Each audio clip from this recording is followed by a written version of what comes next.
is your no bullshit guide to a happier life. Quick, but not necessarily easy tips to help you to squeeze every last drop of enjoyment out of your business and your life. My name is Helen Calvert. I'm a coach, a business owner and a parent, and I'm so happy to be here with you. I do swear occasionally, as the title suggests, so pop in your headphones if I'm not safe for little ears. Ready to go? Let's do this. Are you tired of feeling overwhelmed, disconnected, and stuck in life's endless hamster wheel?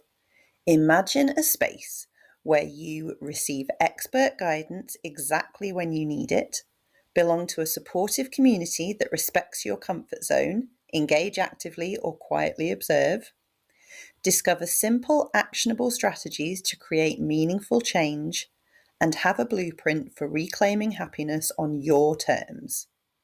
The Happier Life Hub helps you banish the bullshit and live your happiest life. Join us today for just £20 per month by visiting happier-life.co.uk/hub.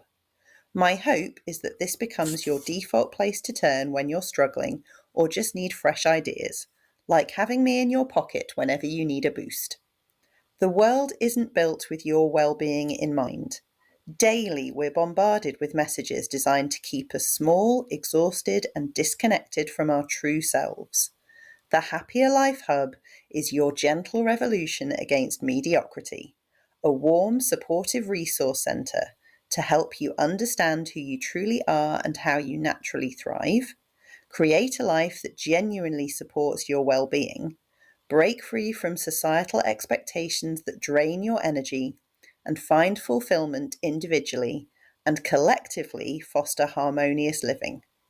Do you wish for a single place where wisdom is easy to find and access, expert guidance without the commitment or expense of one-to-one coaching, and a space that boosts your confidence, enhances your emotional safety, and fosters belonging? I've got you covered. The Happier Life Hub is open and ready to welcome you. Join us today for just £20 per month by visiting happier-life.co.uk/hub or visit the show notes for this episode. The No Bullshit Guide to a Happier Life is going to be taking a break over the summer, so we will be back with you at the start of September with a new episode. We very much hope you're enjoying Season 5, which is all about the experience of being neurodivergent in this world. But don't forget, there's a whole 4 seasons before this one that you can catch up with over the summer if you haven't listened before. Hello and welcome to this episode where we're going to be talking about neurodivergence and friendship. I'm basing this on a post that I did a few months ago on Facebook, I think, where I opened it with why I don't have friends, which is obviously pretty dramatic. But it doesn't mean what you might think. I do have friends the way that most people would define them. Do not worry. I am not friendless in this world. But what I have done over the last year or so is I have stopped talking about friends and thinking of them as friends. I have changed the terminology I use.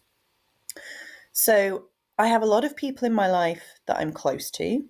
I'm really fortunate to have built an amazing network where I feel hugely supported. But this conscious choice to stop using the word friend is because being autistic, and I know this has resonated with a lot of people with other neurodivergencies as well, friendship has always been so confusing, often hurtful, and absolutely riddled with expectations that I don't always understand and often fail to meet. So it's just not a concept that sits well with me. I've had people say, I thought we were friends. Friends don't do that. You're one of my closest friends. And I've thought, I don't know if you're one of mine. The whole thing feels like an absolute minefield. And it certainly has never encouraged me to behave in a way that's authentic to me. Everybody has a different view of what friendship is, in the same way that everyone has a different view of what marriage is. And when you enter into a marriage, it's a good idea to make sure you and the other person have got the same view of what it is you're entering into, even though a lot of people don't. But we certainly don't do that with friendship, do we? Because it's not even something we formally choose to enter into. I don't think, maybe when we're really little, I think when we're little, people will say, "Will you be my friend?" But that doesn't happen when we're older. And even if it did, we certainly wouldn't be looking at terms and conditions, would we? So we fall into these relationships, and there are suddenly people who I guess we would term as friends. But then some of them then expect to be invited to things. Some of them expect to be contacted. Some of them expect to be contacted at certain intervals, which I've never understood. Is it daily, weekly, monthly? What is it? Some people expect birthday cards. Some people expect birthday presents.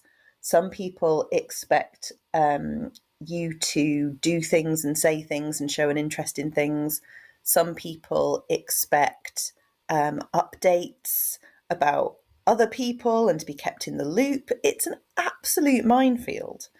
And what I have always wanted from someone who would think of themselves as my friend, it turns out is very, very different from what other people seem to want from friendship.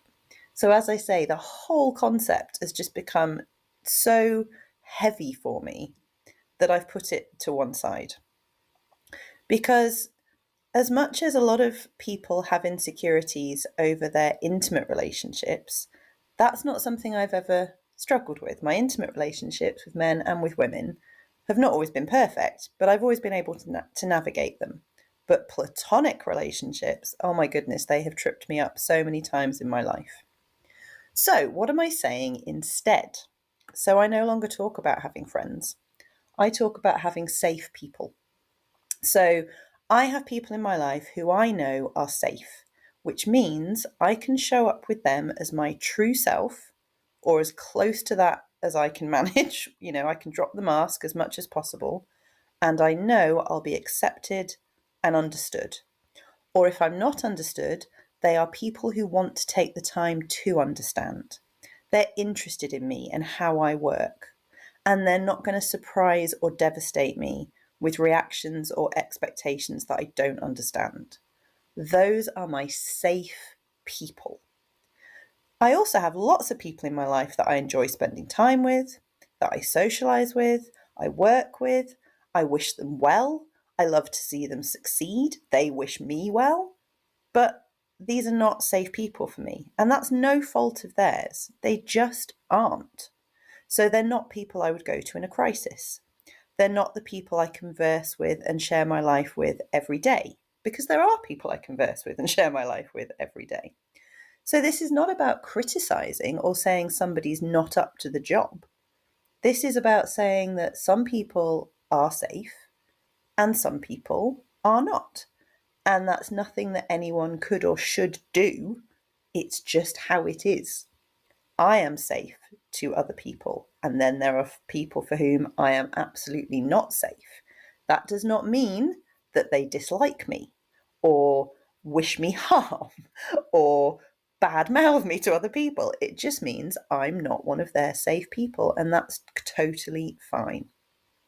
So I wonder if this resonates with you at all, because the word friend has been used far more often to berate me than to support me. And it feels so freeing to have just released that concept totally from my life. It means I'm clearer on who is who in my life, but also I can be really clear about who I am to other people. So as I say, it's wonderful if I'm somebody's safe person. It's not my choice, in the same way that it's not the choice of anyone else whether I find them safe for me. If I am your safe person, that is an absolute privilege. And if I'm not, then I've got no expectations of you. You've got no expectations of me. We can just enjoy each other's company when we have it and not worry about any of these shoulds or rules that come with friendship. So you'll know, if you've listened to my podcast for any length of time, that I'm a massive fan of digging out and erasing rules that don't serve us. No concept is sacred. There's nothing that we have to do or have to believe. We don't have to understand or embrace the concept of friendship. It's just a word. It's a concept that has been created and clearly works really well for some people. But if it doesn't work for you, just put it down. You don't have to have friends. We all need community. We all need support. We all need people. We all need to be listened to and heard and loved. We need people to have fun with. We need people to spend time with. We need people to go places with. We don't have to call those people friends. And if we have truly safe people, people we can really be ourselves with and just be with without having to worry, then we can have those conversations about expectations. You know, we're not doing birthday presents. We're not doing XYZ. I'm not going to invite you to this thing because I know you'd hate it or whatever it might be. You know, these are people who I share my life with every day via text. I should be clear about that, via text. I'm not a phone call person, hate the phone. And some of these people live miles away and some of them live nearby, but it's text that I use to talk to people every day. They are up to speed on everything that's happening, what I'm thinking. They've had the memes, they've had the jokes, they've had the rants. They know what's what. I don't have to catch up with them or explain anything to them. And they understand what's important to me and how I want to be supported. Whereas the people who sort of want to see me a couple of times a year and don't really keep up with anything I'm doing, don't really read any of my content, because consuming my content is really important for me. If someone says they're my friend but they don't consume my content, that confuses the hell out of me. They are not my safe people. Now, as I say, this is where people get themselves tied up in knots, because there are lots of people I can bring to mind who I love catching up with. And I love it when they say, oh, we haven't caught up in a while. Shall we have a video call? Don't mind a video call. Shall we meet for lunch? You know, I love those people. I love hearing about what they're doing. I love catching up with them. I wouldn't say yes to these meetups if I didn't. But they're not my safe people. So when the shit hits the fan and life goes tits up and something's really challenging, they're not the people I would run to straight away. They're not the people I would go to. And I hope that that's completely fine for them. And I don't think I'm the person they'd come to either. But where we get tripped up is where people get offended and say, oh, I can't believe you didn't tell me. And I'm thinking, but you're not one of my safe people. I'm very confused now. So as much as it's really important to think about what we want from the people that we rely on and enjoy spending time with, it's important to think about what they want as well. Have we ever taken the time to find out how other people want us to be friends with them, for want of a much better word? Have we taken the time to figure out how we can be a safe person to someone if we want to be? And we don't have to be safe people to everyone. That would be a burden, really, because it takes a lot to be someone's safe person. And we're very lucky to have just one or two in our lives. But these are conversations, especially if you're neurodivergent, that can be so meaningful to have. What does it actually mean to you? Because I do have friends for whom things like birthdays are super important.